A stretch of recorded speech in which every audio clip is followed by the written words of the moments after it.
조건을 따져보세요 라는 내용으로 조건문인데요. 자, 한번 봅시다.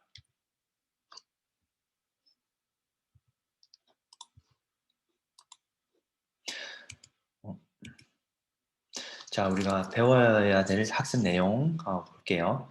어, 이 프로그램을 여러분들이 시행을 하다 보면 뭐 어떤 조건에 따라서 참이냐 거짓이냐를 판단하고 그 판단에 따라서 어떤 다음 행동을 취해야 될 경우가 많아요.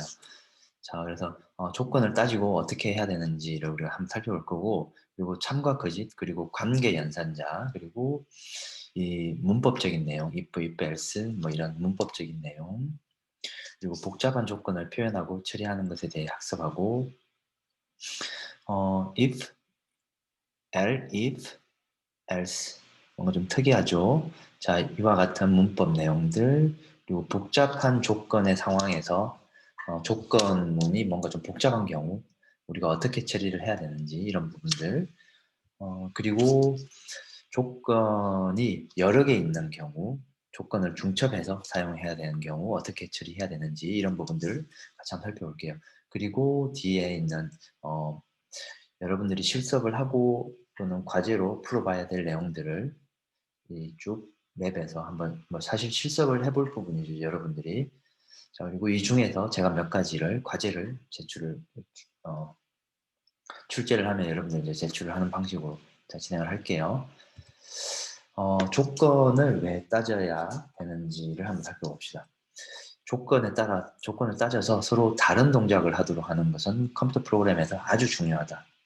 그러니까 참이냐 거짓이냐에 따라서 어떤 동작하는 그 액션이 달라지는 이런 부분은 컴퓨터 프로그램에서 아주 중요하고, 프로그래밍에서 조건을 따지는 방법은 질문을 하고 그 질문한 내용에 대해서 결정을 하는 형태. 그래서 질문하고 그 질문한 내용에 대해서 결정을 하는 형태. 이게 보통 프로그래밍에서 조건 따지는 방법이에요. 자, 왜 조건을 따져봐야 하냐? 자, 일반적으로 프로그래밍, 우리가 이제 프로그램은 컴퓨터하고 대화를 할 때, 우리가 프로그래밍을 할 때, 일반적으로 프로그래밍, 실행 순서는 이 세 가지 구조로 되어 있어요, 일반적으로. 여태까지 아주 간단한, 뭐, 연산자들 위주로만 이렇게 살펴봤는데, 자, 그런 것들, 여태까지는 다 순차 구조만 우리가 배웠어요. 그래서 명령어들이 순차적으로 실행되는 구조. 그리고, 자, 두 번째 구조는 이제 선택 구조. 그래서 우리가 이 시간에 배울 내용 선택 구조 또는 반복 구조. 동일한 명령이 반복되면서 실행되는 구조. 자, 이런 구조들을 쭉 이번 시간에 한번 살펴볼 거고, 중점적으로 이번 시간에 살펴볼 부분은 선택 구조에 대해서 이번 시간에 중점적으로 살펴볼 거예요. 오케이.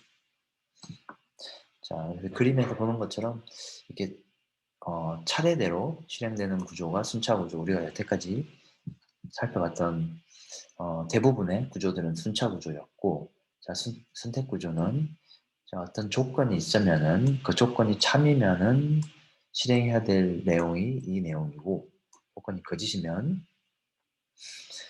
다른 내용을 실행하고 그리고 다음으로 넘어가는 이런 형태가 되겠고, 반복 구조는 이제 우리가 다음 시간에 배울 건데, 반복 구조는 어떤 조건이 있고 그 조건이 참인지 거짓인지를 판단하는데, 조건이 만약에 참이면은 이 문장을 실행하고 또다시 올라가서 검사하고 또다시 올라가서 조건을 검사하고, 참인 경우에 한해서, 거짓이면 이 조건을 빠져나가는 이런 구조를 우리는 볼 수 있는데, 이번 시간에는 이 선택 구조에 대해서 같이 한번 살펴봅시다. 네, 방금 얘기했던 이런 내용들 다른 그림으로도 쭉 이제 보여올 수가 있죠. 순차 구조, 여기 있는 선택 구조, 자, 갈림길이죠. 우리가 어떤 길을 가고 있는데, 갈림길 왼쪽으로 가냐 아니면 오른쪽으로 갈 것이냐에 따라서 가야 될 길이 달라지죠. 이런 것들을 우리는 선택 구조라고 그러고, 반복 구조는 지금 보는 것처럼 이 어떤 패턴 또는 어떤 루틴을 계속 반복하는 거죠. 반복. 어떤 조건이 만족하면 반복하고, 조건이 만족하지 않으면 또 다른 루틴, 이 반복 문장을 빠져나가는 구조로 구성되어 있어요. 그래서 이렇게 우리가 이제 그림으로도 좀 살펴볼 수 있고, 프로그램에서 선택 구조가 필요한 이제 예시를 몇 가지 늘어놨어요. 이렇게 하나, 둘, 세 가지 이런 예시를. 자, 보세요. 여러분들 이제 게임을 하고 있는데, 예를 들어서 철수라는 이 게임을 하고 있는 사용자가 정답을 맞췄어요. 그러면은 점수를 하나, 뭐 한 포인터 올려줘야겠죠. 자, 여기서 조건은 뭐다? 조건은 정답을 맞췄으면 이게 조건이 되겠죠. 이게 조건이 될 거고, 정답을 맞췄으면 조건이 될 거고, 자, 이 참이 되면 점수가 1만큼 전가한다. 이게 참인 경우에. 참이 아니면 뭐 아무 일도 안 할 수 있고, 아니면 다른 일을 할 수 있는데, 어쨌든 이렇게 조건을 줄 수 있고, 작성한 파일을 저장하지 않았으면 저장할 것인지 물어보는 메시지를 출력한다. 그래서 파일을 저장하지 않았으면이 뭐예요? 조건이죠. 자, 그리고 파일이 하드디스크에 없으면 이것도 마찬가지로 조건. 그래서 조건이 만족하면 오류 메시지를 출력하고, 조건이 만족하면 메시지를 출력하고, 이런 구조들이 일반적으로 프로그래밍에서 우리가 조건을 어, 배우고 조건을 사용을 하는 예시가 되겠죠. 그리고 이제 참과 거짓 그리고 관계 연산자라는 뭔가 용어가 나왔어요.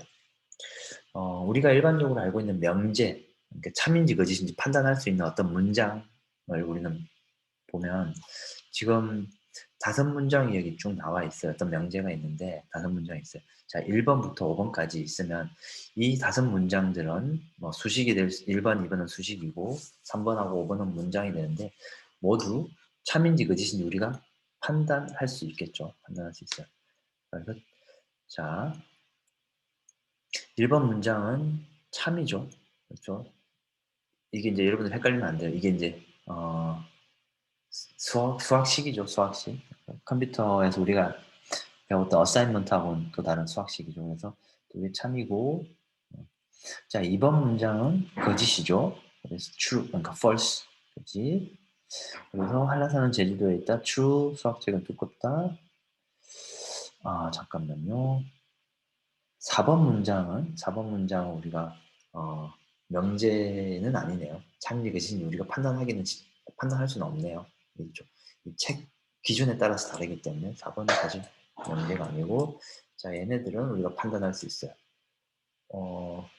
5번도 사실 판단하기가 약간 애매해요. 뭐 일반적으로 우리는 천재라고 얘기하지만, 이게 참인지 거짓인지 판단하기 힘들지만, 자, 이렇게 보면, 자, 1, 2, 3번은 명확하게 우리가 참인지 거짓인지 판단할 수 있다. 판단할 수 있다. 그래서 이 컴퓨터 프로그래밍으로 여러분들이 표현되는 모든 문장들은 참인지 거짓인지 판단할 수 있다. 오케이. 자, 그래서 그럼 파이썬으로 다음과 같은 문장을 어떻게 작성할 것인지 한번 생각해 봅시다. 성적이 60점 이상이면, 나는 이게 참이면, 이상이면, 조건을 만족하면 합격이라는 뭔가 메시지 또는 액션을 뭔가 이 동작을 하고 싶어요. 합격입니다라고 알려주고 싶어요. 자, 이렇게 이런 문장이 있으면 어떻게 여러분들이 이 프로그래밍으로 어떻게 표현할 것인지, 이제 이런 표현하는 방법을 알아야겠죠. 그래서 표현하는 방법을 일반적으로 이런 관계 연산자를 이용해서 보통 표현한다. 이제 여기 보면 조건식은 조건에 해당하는 부분을 수식어로 나타낸 것을 우리는 조건식이라고 그러고, 조건식이라고 그러고, 자, 조건식을 만들기 위해서는 관계 연산자를 사용해야 된다. 이제 이게 예시예요. 예시. 이와 같은.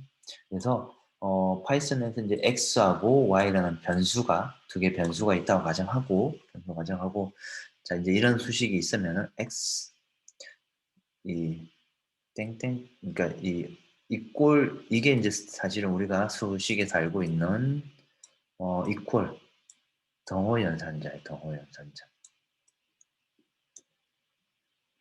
이퀄 그래서 x와 y가 같다라는 문장을 이렇게 표현하고 만약에 x와 y의 값이 각각 이제 이게 예시죠. 이제 실제 어떤 상수값이죠. 100하고 1이면은 같다라는 문장은 참이에요, 거짓이에요? 거짓이죠. 그래서 false. 이렇게 결과값을 우리는 참과 거짓으로 나타낼 수 있다. 그래서 관계 연산자의 결과는 무조건 참 또는 거짓이에요. 우리가 산술 연산자의 결과는 산술 연산의 그 결과가 나올 건데 관계 연산자의 결과는 참이냐 거짓이냐 이 두 중에 하나만 결과를 우리한테 알려줄 수 있어요. 자, 다시 자 x, y 하고 이 느낌표 그리고 이 어사이먼트 형식 이게 있으면은 x와 y가 다르다라는 뜻이고 예를 들어서 100하고 1이 있으면은 두 개 다르죠. 그래서 true. 자, x가 y보다 크다. 이게 이제 부동호 연산이죠. x가 y보다 작다, x가 y보다 크거나 같다, x가 y보다 작거나 같다. 자, 이렇게 표현할 수 있고, 이제 우리는 이렇게 의미적으로는 실제 예시로서는 이렇게 이해를 하면 되고, 그래서 이 실제 예시에 따라서 이런 결과를 우리는 도출할 수 있다. 자, 그래서 자, 중요한 부분을 배웠어요. 관계 연산자, 관계 연산자, 관계 연산자. 그래서 이 x와 y의 관계에 대해서 연산을 하고 그 연산 기록은 반드시 true or false 둘 중에 하나이다. 자, 이제 우리가 문법적으로 실제로 문법적으로 어떻게 되는지 조금 더 살펴봅시다. 자, 그래서 if 구조, if else 구조, if else, if라는 어떤 그런 구조가 있는데 문법적인 구조이고 한번 봅시다. 그래서 이 조건이 참인 경우에 참하고 명령문 실행하고 거짓이면 이 문장을 실행하지 않고 다음 문장, 그러니까 이 문장을 건너뛰는 거죠. 이게 이제 우리가 일반적으로 알고 있는 if 구조이고 if else라는 구조가 있어요. if else는 참이면 참에 해당하는 문장을 실행하는 게 하나 있고 거짓이면 거짓에 맞는 어떤 명령문을 실행하는 게 하나 있고 자, if, else, if 그러니까 if 이게 if라고 되어 있는데 사실은 이제 else, else if 줄임말이라고 보면 돼요. 여기서 if가 그래서 if 그리고 else 자, 어떤 조건이 있어요. 이 조건이 참이면 어떤 문장을 하나 실행하면 되고 일반 명령문을 실행하면 되고 자, 이 조건이 만약에 거짓이다. 거짓이면 자, 여기서 또다시 한 번 더 else if 그러니까 이게 참이면 else 하고 else죠. else 여기서 한 번 더 if 자, 그래서 이걸 우리는 줄여서 else if라고 표현을 해요. 이렇게 if. 자, 그래서 elif에서 조건을 만났는데 참이면 이 문장 실행하고 여기서 또 else 거짓이면 이 문장을 실행하고 자, 그렇게